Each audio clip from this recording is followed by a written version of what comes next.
ni kiganiro yatunganije ku bijanye n'ibura ry'amafaranga mvamakungu bigatuma hari n'ibindi bidandazwa bica bibura kuko biva hanze y'igihugu ku bw'ayo mafaranga mvamakungu. Faustin Ndikumana arongoye ishiramwe Parsem yerekanye ivyokorwa nyamukuru kugira ngo mu gihugu c'u Burundi ayo mafaranga mvamakungu aboneke, gutyo yantumbero y'Uburundi bwifashe mu mwaka wa 2040 n'Uburundi biteye imbere mu mwaka wa 2060 izoshikweko. Nukwegera afashe Burundi hakaboneka ifashanyo yihuta, ideni gihuta mugabo ritavuna kugira tuve muri bibazo. Banki Mondiale ishobora kuyaha amahera yihuta, FMI amahera yihuta, BAD yihuta, amwe ashobora kuba ari imfashanyo canke ayandi kabideni mugabo uzori hutevye cyo bita ama credit concessionnaire atani inyungu ivuna, ariko hanyuma leta itunganye amahinduka amareforme kugira ishobore gutangura kuronka amahera ku masoko nk'abandi itibiraza gusaba. Hanyuma ibi vya exportation rero navyo bice bishigikirwa kubera intwari ibere yakomeye, abakwiza tunga bo hanze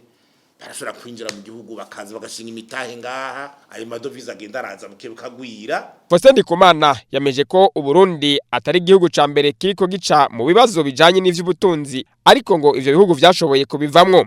Ngo birakwiye ko abahinga n'incabwenge zicara hamwe zikiga icokorwa, atari bimwe vy'amanama n'amahuriro biherera mu nyandiko gusa.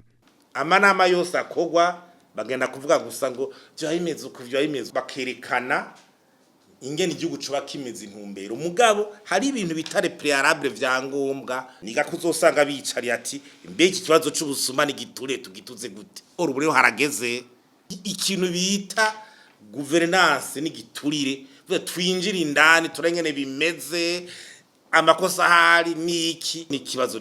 Ubu rero nivyo twokwicarira gusa ibi vyino mbono biguma umengo vyacitse icivugo cyo kuvuga gusa. Zokubavuga imbono mugaba ntibazovuga ibanza guhindwa bw'iyo mbonije mu ngiro. Kira noneho no muri ijya mbono hose harimo inkingi zibiri zivuga intwari ibereye, gufatanya n'ibindi bihugu kugira Uburundi bushobore kugarura amafaranga, bushobore kuronka amafaranga bwifuza y'iterambere. Urongoye Parseme arashima ko indongozi zitandukanye z'igihugu zitunganya ingendo zijanye no gutsimbataza imigenderanire mu makungu, ariko agasaba izo ndongozi ko izo ngendo z'akazi zitunganya zovamwo umusaruro ku gihugu ugaragara, gutyo yambona kazoza izoshikweko. Era haraba cooperation ukabona ati bagiye kugendera ibihugu ukabona ikintu kivuyemo.